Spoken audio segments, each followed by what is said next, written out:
mencapai belasan miliar.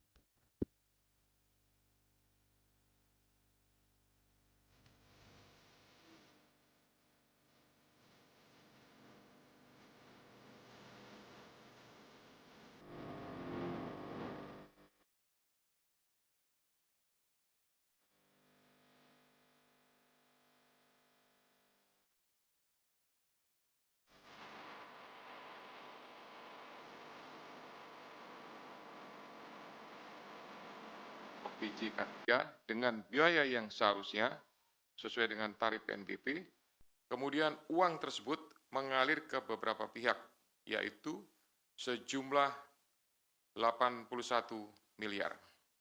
Dengan rincian nanti akan didetailkan.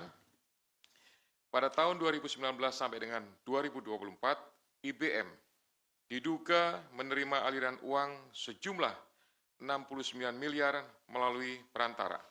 Uang tersebut selanjutnya digunakan untuk belanja, hiburan, DP rumah, setoran tunai kepada GAH, HS, dan beberapa pihak lainnya, serta digunakan untuk pembelian sejumlah aset seperti beberapa unit kendaraan roda 4 hingga penyertaan modal pada 3 perusahaan yang terafiliasi PJK3.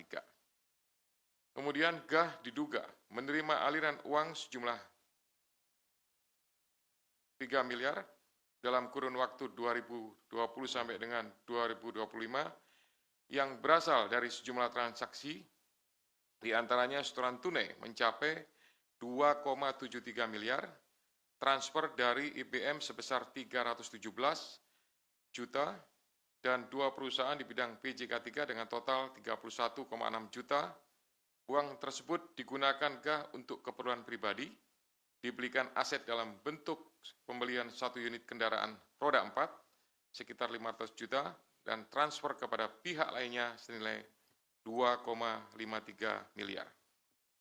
Kemudian SB diduga menerima aliran dana sejumlah 3,5 miliar pada kurun waktu 2020 sampai dengan 2025 yang diterimanya dari sekitar 80 perusahaan di bidang PJK3.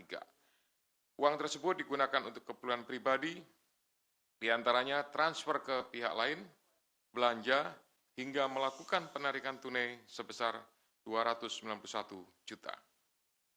Kemudian AK diduga menerima aliran dana sejumlah 5,5 miliar pada kurun waktu 2021 sampai dengan 2024 dari pihak perantara. Kemudian sejumlah uang tersebut mengalir kepada pihak penyelenggara negara, yaitu IEG sebesar 3 miliar pada bulan Desember 2024. Kemudian FAH dan HR sebesar 50 juta per minggu. HS lebih dari 1,5 miliar selama kurun waktu 2021 sampai dengan 2024, serta CFH berupa 1 unit kendaraan roda 4. Sehingga dalam perkara ini, pihak-pihak yang diduga menerima aliran uang dari PJK3 adalah IBM, kemudian GAH, SB, AK, IEG, FRZ, CFH, HS. KPK selanjutnya melakukan pemeriksaan secara intensif dan telah menemukan sekurang-kurangnya 2 alat bukti yang cukup. KPK kemudian menaikkan perkara ini ke tahap penyidikan dengan menetapkan 11 orang sebagai tersangka, yakni IBM, kemudian GAH, SB, AK, IEG, FRZ, HS, SKP, SUP, TEM, dan MM. KPK selanjutnya melakukan penahanan terhadap para tersangka untuk 20 hari pertama terhitung tanggal 22 Agustus sampai dengan 10 September 2025 di Rumah Tahanan Cabang KPK Gedung Merah Putih. Jangan lupa subscribe ya.